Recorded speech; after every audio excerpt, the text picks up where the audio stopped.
જય શ્રી કૃષ્ણ વિદ્યાર્થી મિત્રો, કેમ છો? બધા મજામાં? સરસ, વેરી ગુડ. ચાલો મિત્રો આગળ વધી. આજે આપણે ઉદાહરણના દાખલા ચેપ્ટર નંબર 2ની અંદર ઉદાહરણના 8મા દાખલાની મિત્રો રકમ ખાસ ધ્યાનથી ઉપર વાંચો. રકમની અંદર તમને એવું કીધેલું છે કે ડાયલેક્ટ્રિક અચળાંક કે ધરાવતા દ્રવ્યના એક ચોસલાનું ક્ષેત્રફળ તમને આપેલું છે. એ સમાંતર પ્લેટ કેપેસિટરની પ્લેટ જેટલું જ છે, પરંતુ તેની જાડાઈ આપી એ 3/4D જેટલી. જ્યાં ડી છે ને મિત્રો, એ બે પ્લેટ વચ્ચેનું શું દર્શાવે? અંતર. તો જ્યારે આ ચોસલાને પ્લેટો વચ્ચે દાખલ કરવામાં આવે ત્યારે કેપેસિટન્સમાં કેવો ફેરફાર થાય, આવો આપણે પ્રશ્ન પૂછેલો હોય. તમે ઉપર રકમમાં જોઈ શકો. હવે આ પ્રકારના દાખલા ખાસ આ રીતે સમજશી. ધ્યાન આપજો કે આપણી પાસે અત્યારે એક મેં અહીંયા દર્શાવ્યું હોય સમાંતર પ્લેટ કેપેસિટન્સ છે. આ જે સમાંતર પ્લેટ કેપેસિટર એની પહોળાઈ ડી જેટલી છે. ક્યારે? તો કે આની અંદર અત્યારે હવા આવેલી છે. એનો મતલબ એવો ને, અત્યારે આની અંદર હવા આવેલી છે ત્યારે આનું કેપેસિટન્સ કેટલું? તો કે સમાંતર પ્લેટ કેપેસિટન્સનું આપણે સૂત્ર મિત્રો ભણી ગયા, ε0A/d. એને મેં કહી દીધું સમીકરણ નંબર 1. કહેવાનો મતલબ ઉપર જે કેપેસિટર આપ્યું છે એનું કેપેસિટન્સ કંઈક આટલું છે. ક્યારે? જ્યારે બે પ્લેટ વચ્ચે શું આવેલી હોય? ત્યારે હવા અથવા શૂન્ય અવકાશ. હવે આપણે રકમની અંદર શું કીધું છે? આ જ સમાંતર પ્લેટ કેપેસિટન્સ મેં અહીંયા મૂકેલું છે. આ પ્લેટની, આ બે પ્લેટની વચ્ચે કોઈ એક કે ડાયલેક્ટ્રિક અચળાંક ધરાવતું ચોસલું આની અંદર રાખવાનું, અવાહક પદાર્થની અંદર આપણે રાખવાનું. એનું ડાયલેક્ટ્રિક અચળાંક કે જેટલો છે, આ કે જેટલો, અને એની જાડાઈ 3D/4 જેટલી છે. એટલે આખી પહોળાઈ કેટલી હતી મિત્રો? ડી. આખાઈની પહોળાઈ કેટલી છે? ડી. એમાં 3D/4 જેટલું એક ચોસલું આપણે રાખ્યું. તો હવે આટલો જે મિત્રો ભાગ હશે ને, ખાલી આટલા ભાગની અંદર, એટલે કેટલો ભાગ? તો કે D/4. ખબર પડે ને, આખું ડી છે, આટલો વિસ્તાર કવર કેટલો થયો? 3D/4. તો આ જે આ ભાગ જે ખાલી હશે ને, આ ભાગની અંદર શું આવેલી હશે? હવા, શૂન્ય અવકાશ આવેલું હશે.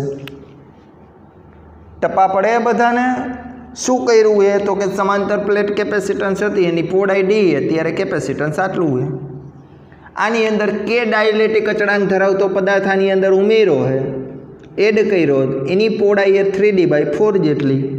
તો હજી આ વિસ્તાર કાંઈક ખાલી જોવા મળશે. એ જે જોવા મળે એનો વિસ્તાર આટલો હવે બાકી રહ્યો છે, D/4.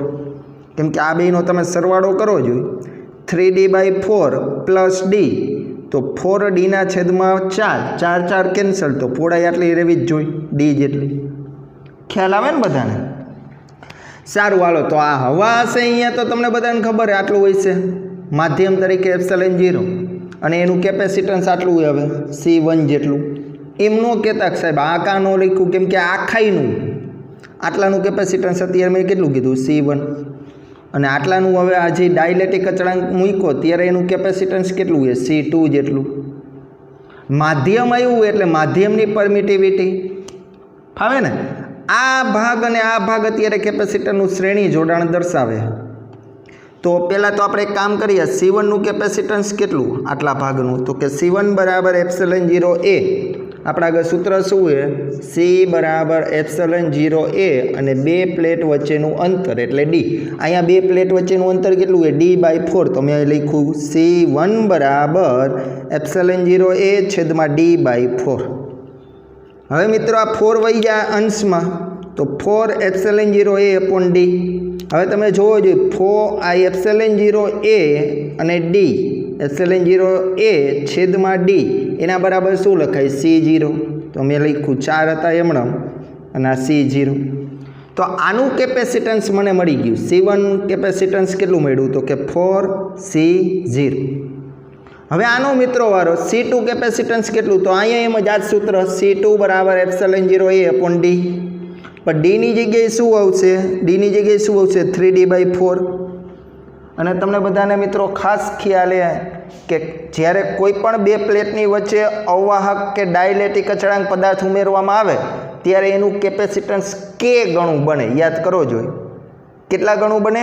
કે ગણું. એટલે આગળ કે આ ખ્યાલ આવ્યો કે કેમ મૂક્યો સમજાય ને? આમ કહું C2 બરાબર આવું થયું કહેવાય ને, C2 બરાબર એનું કેપેસિટન્સ કેટલા ગણું થયું કહેવાય? C2 બરાબર એનું કેપેસિટન્સ કેટલા ગણું થયું કહેવાય? કે ગણું. એટલે અહીં C ડેશ અત્યારે લખું કે એમણો. હવે C ડેશ બરાબર આ હતું એ શું આવશે બોલો જોઈએ? એપ્સિલોન 0A અને છેદમાં બે પ્લેટ વચ્ચેનું અંતર 3D/4. આ કેમ આવ્યું અહીંયા લખ્યું એ ખ્યાલ આવ્યું બધાને? હવે મિત્રો આપણે આની અંદર શું કરશી તો કે આ 4 ને લઈ જાઓ અંશમાં, 4 ને લઈ જાઓ અંશમાં. હાલો 4 ઉપર. તો હવે તમે નિરાતે જોવો જોઈએ આવું કંઈક દેખાય એપ્સિલોન 0A/D. જો અહીંયા આવ્યું બોલો જો એપ્સિલોન 0A/D એટલે શું થાય? C0 4K છેદમાં 3 હતું એમણે. તો બે પ્લેટનું કેપેસિટન્સ C1 અને C2 તમને મળી ગયું. C1 અને C2 કેવું જોડાણ? શ્રેણી જોડાણ. શ્રેણી જોડાણમાં કેપેસિટન્સમાં શું થાય તો કે ઉપર ગુણાકાર છેદમાં સરવાળો. ઉપર ગુણાકાર અવરોધ કરતાં ઉલટું થાય, યાદ આવે ને? આપણે થિયરી ભણ્યા. તો ઉપર ગુણાકાર બે કેપેસિટરનો છેદમાં બેનો સરવાળો. હવે મિત્રો આજે C1 C2નો જવાબ આવ્યો એ આમાં કિંમત મૂકો. C1 બરાબર શું આવ્યું? 4C0. C2 બરાબર શું જવાબ આવ્યો? 4/3 KC0. 4/3 KC0 અને છેદમાં બેનો સરવાળો. હવે ઉપરનું પદ એમણે રાખ્યું મિત્રો 4C0 4KC0 છેદમાં 3. આમાંથી તમે મિત્રો જો આ કોમન નીકળશે 4C0 આ 4 અને C0 એ કોમન. અહીંથી આ કોમન નીકળી ગયું મિત્રો. કાંઈ ન વધે શું વધશે? 1. આ 1. હવે અહીંયા શું વધ્યું બોલો જોઈએ? કેના છેદમાં કેટલા વધ્યા? 3. કેના છેદમાં 3. ટપા પડે ને હાવ હેલું. ઓકે હવે આનું સાદું રૂપ આપી ઉપરનું જે પદ હતું અહીંયા 4C0 અહીંયા 4C0 ઉપર નીચે શું થઈ ગયા મિત્રો? કેન્સલ. તો હવે શું વધ્યું કયો જોઈએ મને? 4/3 KC0 4/3 KC0 આ કેન્સલ થઈ ગયા. આ અહીંયા શું વધ્યું? 1 + K/3 સાદું રૂપ આપો જોઈએ 3 × 3 પ્લસ K એટલે 3 + K છેદમાં 3. મિત્રો આ 3 અને આ 3 કેન્સલ થઈ ગયા. તમે પરીક્ષામાં લીટા ન મારતા. તો હવે ઉપર શું વધ્યું? 4KC0 છેદમાં કેટલા વધ્યા? 3 + K. તો આપણે એવું પૂછ્યું હતું કેપેસિટન્સ આપણે જ્યારે ડાયલેક્ટ્રિક પદાર્થ આટલો એડ કરી ત્યારે કેપેસિટન્સ કેટલું મળે તો કે 4KC0 છેદમાં 3 + K. સમજાય ને બધાને? તો આખા દાખલાને આપણે આ રીતે જોશી તો શું તો કે શરૂઆતમાં તમારા આગળ સમાંતર પ્લેટ કેપેસિટન્સ હતું. આ સમાંતર પ્લેટ કેપેસિટન્સ હતી એની પહોળાઈ D જેટલી હતી. ત્યારે તમારું કેપેસિટન્સ કેટલું હતું તો કે એપ્સિલોન 0A ના છેદમાં D. હવે શું કરો તો કે આની અંદર K ડાયલેક્ટ્રિક અચળાંક ધરાવતું તમે કોઈ એક ચોસલું ઉમેરો અને એની પહોળાઈ આપણે રકમમાં આપી દીધી 3D/4. તો આની અંદર તમે આ ચોસલું એડ કરશો એટલે આટલો ભાગ ખાલી રહે. અહીંયા શું આવેલું હશે? હવા. માધ્યમ તરીકે શું હશે? હવા. તો એની પહોળાઈ કેટલી તો કે કુલ પહોળાઈ એ D. આ પહોળાઈ 3D/4 તો આ કેટલી થશે? D/4. આને કહી દો કેપેસિટન્સ C1 આને શું કહી દો? C2. C1નું કેપેસિટન્સ મળશે, C2નું મળશે. પછી આપણે કેવું જોડાણ? શ્રેણી જોડાણ. શ્રેણી જોડાણમાં ઉપર ગુણાકાર થશે ને છેદમાં બેનો શું થશે? સરવાળો. પછી આ લાંબી રીતે આપણે સાદુરૂપ આ રીતે કરી નાખવા. આવડશે ને બધાને? પાકો?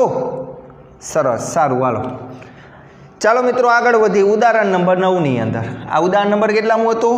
8મું. ઉદાહરણ નંબર 9ની રકમ તમે જોઈજો.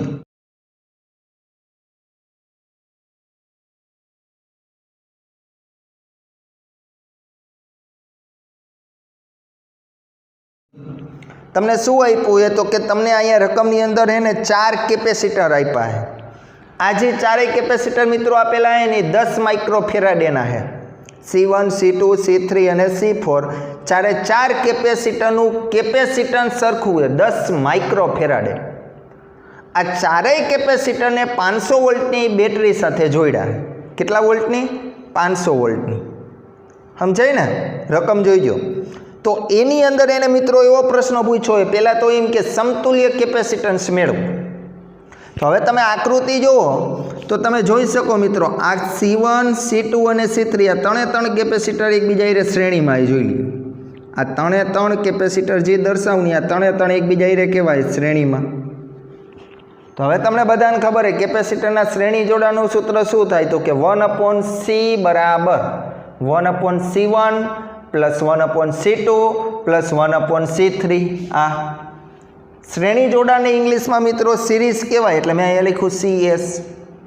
C1 બરાબર કેટલું કેપેસિટન્સ છે 10, C2 કેટલું 10, C3 કેટલું છે 10. 10 લસા લઈ લઈ તો 1 + 1 + 1 એટલે 3. ઉલટું કરી નાખો તો CS બરાબર 10/3 માઇક્રોફેરાડે. એક વસ્તુ યાદ કરો, કેપેસિટરના શ્રેણી જોડાણમાં મેં તમને એવું કીધેલું કે મળતું કેપેસિટન્સ એટલે કે શ્રેણી જોડાણમાં મળતું પરિણામી કેપેસિટન્સ નાનામાં નાના કેપેસિટન્સ કરતાં કેવું મળશે? નાનું. તો અહીં નાનામાં નાનું કેપેસિટન્સ એટલે કયું? તો કે આમ તો જોવા જઈએ સાહેબ ત્રણે સરખા જ છે. તો અહીંયા તમારો જે જવાબ આવે 10/3 10/3 એ જે જવાબ આવશે એ 10 કરતાં કેવો મળશે? નાનો. એ હોવું જ જોઈએ. ઓકે, તો આ જે 3 કેપેસિટન્સ હતા ને એનું સમતુલ્ય કેપેસિટન્સ મળી ગયું. આ શ્રેણીમાં હતા એ મળ્યું CS. હવે આ ત્રણેય કેપેસિટન્સને હું આ રીતે દર્શાવું CS, એની આરે આ કેપેસિટર એ C4. તો તમે જોઈ શકો મિત્રો આ બે જે કેપેસિટર એ દેખાય છે સમાંતર જોડાણમાં જોઈ લઈએ. અને તમને બધાને ખબર છે સમાંતર જોડાણમાં હોય કેપેસિટર તો બેનો શું થશે? સરવાળો. તો આનો જવાબ શું આવ્યો? CS બરાબર 10/3. C4 કેટલું હોય? તો કે 10. તો C મળતું પરિણામી કેપેસિટન્સ C બરાબર C4 + CS. C4 બરાબર કેટલા છે? 10. CS પરિણામી કેપેસિટન્સ કેટલું મળ્યું? 10/3. આ 10 તેરી 30, 30 ને 10 40/3. તો પરિણામી સમતુલ્ય કેપેસિટન્સ મળી ગયું 40/3 માઇક્રોફેરાડે. માઇક્રો એટલે 10⁻⁶. 40/3 કરશો એટલે 13.3. અને કેપેસિટન્સનો એકમ શું આવશે? ફેરાડે. તો પહેલાં આટલું નિરાતે જુઓ પછી આગળ વધી. આ પ્રકારના દાખલા નીટ અને જીમાં ઘણા બધા છે કેપેસિટરના. આ બધા ડાયાગ્રામવાળા દાખલા પૂછાઈ શકે. આપણે ચેપ્ટર નંબર 3 ભણ્યું એમાં અવરોધનું સંયોજન ભણ્યા, શ્રેણી સમાંતર બધું ભેગું હોય. તો અહીંયા એવી જ રીતે કેપેસિટરનું શ્રેણી સમાંતર ભેગું હોય, પણ તમને જોતા આવડવું જોઈએ. દેખીતી વસ્તુ હોય આ શ્રેણીમાં તમે એમણે MCQ આવે તો મોઢે કરી શકો. આ શ્રેણીમાં શું થાય તો કે અવરોધ કરતાં ઉલટું. એ જે જવાબ આવ્યો એ પરિણામી લખ્યું CS, એની આરે C4 સમાંતરમાં કેપેસિટરમાં શું થાય? સરવાળો. તો એ જવાબ મળી ગયો 13.3 × 10⁻⁶ ફેરાડે. સમજાય ને બધાને? હવે એવો પ્રશ્ન એને પૂછ્યો એ દરેક કેપેસિટર ઉપરનો વિદ્યુત ભાર શોધો. દરેક કેપેસિટર ઉપરનો વિદ્યુત ભાર શોધો. હવે અહીંયા એ પ્રશ્ન આવી તમે બદલાવીને પૂછી શકે કે કુલ વિદ્યુત ભાર શોધો. દરેક કેપેસિટરનો તો મેળવવાનો જ છે. અહીં પરિપથમાં રહેલો કુલ વિદ્યુત ભાર શોધો. મેં તમને એ ખાલી સમજવા માટે અહીંયા દર્શાવ્યા 3 સ્ટેપ. કુલ વિદ્યુત ભાર પૂછ્યું નથી કે આ બેટરી 500 વોલ્ટેજની આ બેટરીમાંથી બહાર આવતો કુલ વિદ્યુત ભાર કેટલો? તો તમારા આગળ સૂત્ર છે મિત્રો C બરાબર Q/V. C બરાબર Q/V. Qને કરો કરતા તો Q બરાબર CV. CV કેપેસિટન્સ મળી ગયું તો 13.3 × 10⁻⁶. વોલ્ટેજ કેટલા આપો તમે? 500. તો આનો ગુણાકાર કરશો તો કુલ વિદ્યુત ભાર આટલો બહાર આવે બેટરીમાંથી. આ બેટરીમાંથી બહાર આવતો વિદ્યુત ભાર આટલો હોય 6.65 × 10⁻⁶. સમજાય ને? આ બેટરીમાંથી 20 વોલ્ટેજવાળી બેટરીમાંથી બહાર આવતો વિદ્યુત ભાર કેટલો હોય? Q. હવે આ Q વિદ્યુત ભાર અહીંયા જાય એટલે તમને ખ્યાલ આવે આને જંકશન કહેવાય. જંકશન આવે અહીંયા શું થાય? પ્રવાહના શું પડે? ભાગ. પ્રવાહી કેના લીધે રચાઈએ? તો કે વિદ્યુત ભારના લીધે. તો એનો મતલબ એવો ને વિદ્યુત ભારના શું પડશે? ભાગ. તો આમ વિદ્યુત ભાર જાય Q4 જેટલો C4 કેપેસિટરમાં, અને આ CS કેપેસિટરમાં ધારો કે QS જેટલો વિદ્યુત ભાર આગળ ગયું. સમજો. તો આપણે એવો પ્રશ્ન એ ત્રણેય આ ચાર કેપેસિટર ઉપર રહેલો વિદ્યુત ભાર કેટલો? તો પહેલાં તો Q4 નો મળી જાય, આ C4 નો વિદ્યુત ભાર મળી જાય Q4. તમારા આગળ Q4 બરાબર C4V. શું કામ આવું? તો કે આનું જેટલું વિદ્યુત સ્થિતિમાન હશે ને એટલું જ આનું હશે, અને એટલું જ આનું હશે. શું કામ? કેપેસિટરના સમાંતર જોડાણમાં તમે શું ભણ્યા તો કે વિદ્યુત સ્થિતિમાન સરખો હોય પણ વિદ્યુત ભાર દરેક કેપેસિટર ઉપર કેવો મળશે જુદો યાદ કરો હા ને તો આ બે છેડા વચ્ચેનો વિદ્યુત સ્થિતિમાન તમને ખબર પડી જાય કેટલો હશે તો કે અહીંયા V બરાબર કેટલા વોલ્ટેજ 500 તો અહીંયા 500 વોલ્ટેજ હોય ને તો અહીંયા 500 વોલ્ટેજ જ હશે ને અહીંયા 500 વોલ્ટેજ જ હશે ઓકે તો Q4 બરાબર C4V તો C4 એટલે કેપેસિટન્સ કેટલું હતું યાદ કરો 10 માઇક્રોફેરાડ એટલે 10 × 10⁻6 અને આપેલા વોલ્ટેજ કેટલા હતા 500 સાદું રૂપ આપો એટલે Q4 ઉપરનો વિદ્યુતભાર મળી ગયો 5 × 10⁻3 ઘાત અને વિદ્યુતભારનો એકમ શું થશે કુલ આ તો પાડો સમજાઈએ બધાને હવે આનો વારો CS ઉપર રહેલો વિદ્યુતભાર મેળવવો હોય તો આના જેટલા વોલ્ટેજ એટલા જ આના હશે તો CS નું પહેલાં તો આપણે વિદ્યુતભારનું સૂત્ર લખો QS બરાબર CS × V CS એટલે શું તો કે સમતુલ્ય કેપેસિટન્સ આ ત્રણેયનો કેટલો મળ્યો હતો તો કે 10/3 માઇક્રો એટલે 10⁻6 વોલ્ટેજ તો સરખા જ રહે સમાંતર જોડાણમાં વોલ્ટેજ સરખા એટલે V બરાબર 500 તમે સાદું રૂપ આપો QS બરાબર આટલો જવાબ આવશે 1.7 × 10⁻3 ઘાત 1.7 × 10⁻3 ઘાત અને પાછળ એકમ શું આવશે કુલમ સમજાય ને બધાને તો આ QS મળ્યો પણ આપણે આટલું પરીક્ષામાં લખીને આવશે જ નહીં હાલે QS એ કેનું મિશ્રણ હતું તો યાદ કરો કયા કયા કેપેસિટર C1 C2 અને C3 તો C1 ઉપરનો વિદ્યુતભાર Q1 C2 ઉપરનો Q2 અને C3 ઉપરનો Q3 ત્રણેય વિદ્યુતભાર ઉપર ત્રણેય કેપેસિટર ઉપર આટલો વિદ્યુતભાર હશે 1.7 × 10⁻3 ખાસ સમજો આ પ્રકારના દાખલા આવડવા જોઈએ તમને ખબર પડી કુલ વિદ્યુતભાર કેટલો હતો 6.65 × 10⁻6 આ બેનો સરવાળો કરજો આ બેનો સરવાળો કરજો તમે દેખાય જ છે જોઈ લ્યો 5 + 1.7 એટલે 6.7 10⁻3 10⁻3 એટલે 10⁻6 આપણે ભણ્યા ચેપ્ટર નંબર 3 ની અંદર જેટલો વિદ્યુત પ્રવાહ બહાર આવતો હોય ને એટલો જ શું થવો જોઈએ દાખલ તો જ વિદ્યુતભારના સંરક્ષણના નિયમનું શું થયું કે ભાઈ પાલન એટલે મેં આ તમને દર્શાવ્યું તમને ખ્યાલ આવે કે કુલ વિદ્યુત બહાર આ બેટરીમાંથી આટલો બહાર આવે આટલો હવે એમાં આ કેપેસિટર C4 ને એમાં આટલો વિદ્યુતભાર દાખલ થયો અને અહીંયા જે આ ત્રણેયનું સમતુલ્ય મળ્યું ને એમાં આટલો વિદ્યુતભાર દાખલ થયો કેટલો તો કે 1.7 × 10⁻3 અને આમાં મેં તમને થિયરીમાં કીધું તું યાદ કરો જો કેપેસિટન્સ બધાય કેપેસિટન્સ સરખા હોય અને શ્રેણીમાં જોડ્યા હોય આપણે અહીંયા જોઈ દરેક કેપેસિટન્સ સરખું હોય અહીંયા 10 અહીંયા 10 તો તમને યાદ આવે વિદ્યુતભાર બધાય ઉપર કેવો મળશે સમાન સમજાય ને તો કેપેસિટરનું શ્રેણી અને સમાંતરવાળી થિયરીના કન્સેપ્ટ ખાસ મગજમાં રાખવાના કેમ કે આપણે સૂત્ર જોયેલું જ છે C = Q/V તમે જોઈ શકો કે વિદ્યુત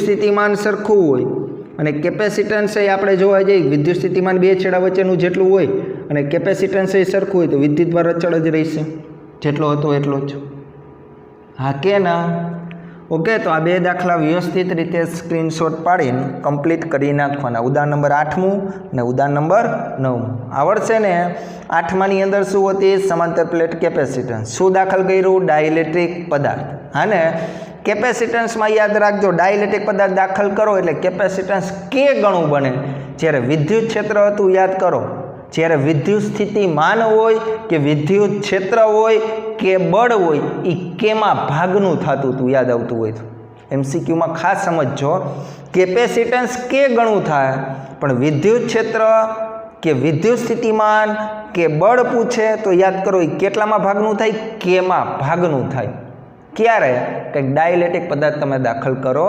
ત્યારે ઓકે તો સારું હાલો આને નોટ ડાઉન કરો ઉદાહરણ નંબર 8મું અને ઉદાહરણ નંબર 9 ચાલો ત્યારબાદ ઉદાહરણ નંબર આ ચેપ્ટરનું છેલ્લું ઉદાહરણ મિત્રો 10મું ઉદાહરણ ઉપર રકમ ધ્યાનથી વાંચો ઉદાહરણ નંબર 10માની અંદર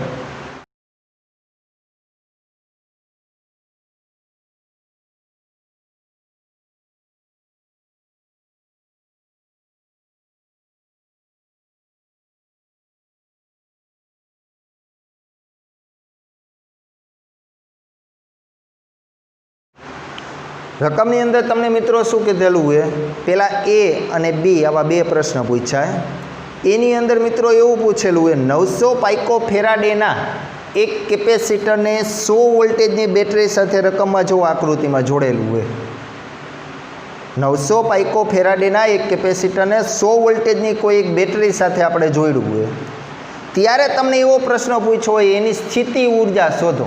કેપેસિટરમાં સંગ્રહિત પ્રારંભિક સ્થિતિ ઉર્જા કેટલી? તો કેપેસિટન્સ આપી દીધેલું હોય 900 પાઇકો ફેરાડે. પાઇકો ફેરાડે એટલે પાઇકો એટલે 10⁻12 ફેરાડે. આ 900 હતા એની જગ્યાએ મિત્રો મેં 9 × 10⁻10 આને આવી રીતે આમ લખાય. વોલ્ટેજ આપ્યા એ શરૂઆતના 100 વોલ્ટેજ. પ્રારંભિક સ્થિતિ ઉર્જા એટલે U1 બરાબર આપણા આગળ સૂત્ર મિત્રો 1/CV². 1/m C1 બરાબર આ જવાબ હતો એ લખો અને V1 બરાબર આ જવાબ હતો એ લખો. અહીંયા મેં 1 એટલે કર્યું, હજી આપણે B શોધવાનો મિત્રો બાકી છે. તો આનું તમે સાદું રૂપ આપશો એટલે શરૂઆતની સ્થિતિ ઉર્જા અહીંયા U1 શરૂઆતની સ્થિતિ ઉર્જા તમને કંઈક આવી મળશે 4.5 × 10⁻6 જૂલ. આ તમારી બુકનો પહેલો આન્સર એનો મળી ગયો કે 100 વોલ્ટેજ જેટલા વોલ્ટેજ તમે આપો અને કેપેસિટન્સ જો આટલું હોય તો એ કેપેસિટરની અંદર સંગ્રહિત ઉર્જા 4.5 × 10⁻6 જૂલ. આટલો જવાબ આવશે. હવે બીની અંદર મિત્રો ખાસ સમજજો, બીની અંદર એને શું પૂછેલું હોય તો કે જે તમે ઓલી બેટરી જોડી હતી, તમે પહેલી આકૃતિ ઉપર જોયું તમે આવી રીતે આમ કેપેસિટર એની સાથે આવી 100 વોલ્ટેજની બેટરી જોડેલી છે આકૃતિમાં, હા ને? તો હવે જે આ તમે બેટરી જોડી હતી ને એ દૂર કરી નાખો. આ બેટરીને બીની અંદર રકમ બોલવું સમજો. આ બેટરીને દૂર કરો અને આ બેટરી જ્યાં કાઢો ને અહીંયા તમે બીજું એના જેવું જ એક બીજું કેપેસિટર 900 પાઇકો ફેરાડેનું એની સાથે જોડો સમાંતરમાં.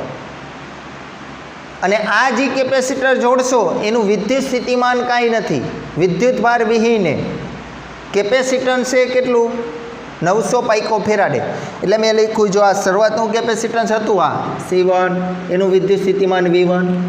હવે આ તમે જે કેપેસિટર જોડો એનું કેપેસિટન્સ C2 છે, વિદ્યુત સ્થિતિમાન કેટલું છે? V2. હા ને? આ જે કેપેસિટર C2 તમે જોડ્યું વિદ્યુત ભાર વિહીને એટલે કેપેસિટન્સ V2 બરાબર કેવું આવશે? 0. V2 બરાબર 0. V1 હતા આપણી પાસે 100 વોલ્ટેજ અને બેયના કેપેસિટન્સ સરખાય C1 C2, 900 picofarad 900 picofarad. આ ટપ્પા પડ્યા આકૃતિ કેમ? બેટરી મિત્રો જ્યાં હતી અહીંયા એક કેપેસિટર જોડવાનું. કેવું જોડાણે? સમાંતર. સમાંતરમાં કેપેસિટરમાં બે કેપેસિટરનો શું થાય? સરવાળો. ઓકે, તો ટોટલ કેપેસિટન્સ CT બરાબર C1 + C2. આ 900 પાઇકો ફેરાડે ના 900 પાઇકો ફેરાડે, 900 + 900 એટલે 1800 પાઇકો ફેરાડે. ફેરાડેમાં જવું હોય તો પાઇકો ફેરાડેની જગ્યાએ મિત્રો આવી જાય 10⁻12. સિમ્પલ જ છે. હવે આવડશે ને? ઓકે, હવે જો બે કેપેસિટર સમાંતરમાં જોડેલા હોય અને તમને એમ કહે કે વિદ્યુત સ્થિતિમાન શોધો. હજી એકવાર બોલું, જો બે કેપેસિટર સમાંતરમાં જોડેલા હોય અને એમ કે સમતુલ્ય વિદ્યુત સ્થિતિમાન મેળવો તો સૂત્ર યાદ રાખજો, આ MCQમાં ખાસ ઉપયોગી. V બરાબર C1 V1 + C2 V2 છેદમાં C1 + C2. V બરાબર C1 V1 + C2 V2 છેદમાં C1 + C2. હા કે ના? આમ જોવા જઈએ તો વિદ્યુત સ્થિતિમાનનું સૂત્ર ઉપરથી જ બનેલું. V બરાબર શું હોય? Q/C. Q/C.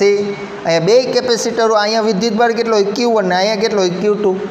તો Q બરાબર આવું લખાય કે ન લખાય? Q બરાબર CV આવું લખાય, હા ને? બે વિદ્યુત ભારનો સરવાળો Q1 + Q2. Q1 + Q2. Q1 એટલે શું છે? C1 V1. Q2 એટલે શું છે? C2 V2 છેદમાં V બરાબર શું બોલ્યો? Qના છેદમાં C. C એટલે ટોટલ કેપેસિટન્સ C1 + C2. એટલે આ સૂત્ર ખાસ MCQમાં ડાયરેક્ટ યાદ રાખજો કે તમને બે કેપેસિટર આપે ને સમતુલ્ય વિદ્યુત સ્થિતિમાન શોધવાનું કહે તો C1 V1 + C2 V2 છેદમાં C1 + C2. હાલો મિત્રો, C1 આપેલું એ 900, V1 આપેલું એ 100 રકમમાં, C2 આપ્યા એ 900 અને V2 તમને ખબર વિદ્યુત ભાર વિહીન એટલે કે વિદ્યુત સ્થિતિમાન કેટલું હોય છે? 0 છેદમાં બેનો સરવાળો. તમે જો આ બેનો ગુણાકાર કરશો 0 જ આવશે, 900 × 0.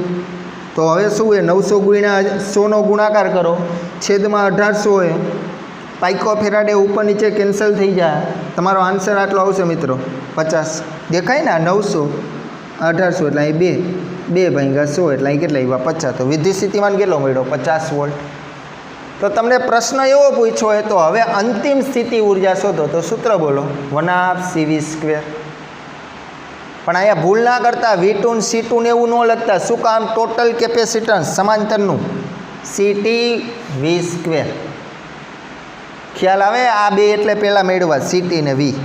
આપણે મેળવવાની અંતિમ સ્થિતિ ઉર્જા જ છે. એનું સૂત્ર શું? આમનો મૂકી લાગો 1/2 C2 V2². V2² તમને મૂકી લાગો. શું કામ?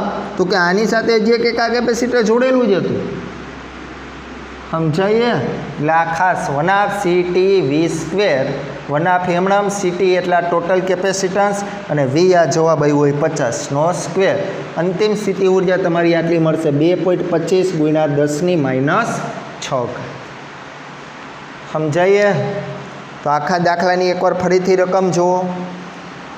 શરૂઆતમાં એક કેપેસિટર આપી અને એક બેટરી આપી 100 વોલ્ટેજની, અને પ્રારંભિક સ્થિતિ ઉર્જા તો 1/2 CV². પછી શું કીધું? તો કે બેટરી દૂર કરો અને અહીંયા પહેલાં જે કેપેસિટર હતું એટલું જ કેપેસિટન્સ જોડો એની હારે સમાંતરમાં. પણ એ જે સમાંતરમાં તમે કેપેસિટર જોડશો એ વિદ્યુતભાર વિહીન. એનો મતલબ એવો વિદ્યુત સ્થિતિમાન 0. હા ને? તો તમને પરિણામી કેપેસિટન્સ મળશે, પરિણામી વિદ્યુત સ્થિતિમાન મળશે, અને પછી અંતિમ સ્થિતિ ઉર્જા 1/2 CV². પરિણામી કેપેસિટન્સ અને પરિણામી વિદ્યુત સ્થિતિમાન અહીં મૂકો. ફાવશે? પાકું ને? કે સારું. હાલો મિત્રો, અહીંયા આપણે દાખલાનું કામ ઉદાહરણના પૂરા. બરાબર? હવે નેક્સ્ટ લેક્ચરની અંદર આપણે આગળની થિયરી વિશે જોઈશું. ઓકે? સારું. હાલો વિદ્યાર્થી મિત્રો, જય શ્રી કૃષ્ણ.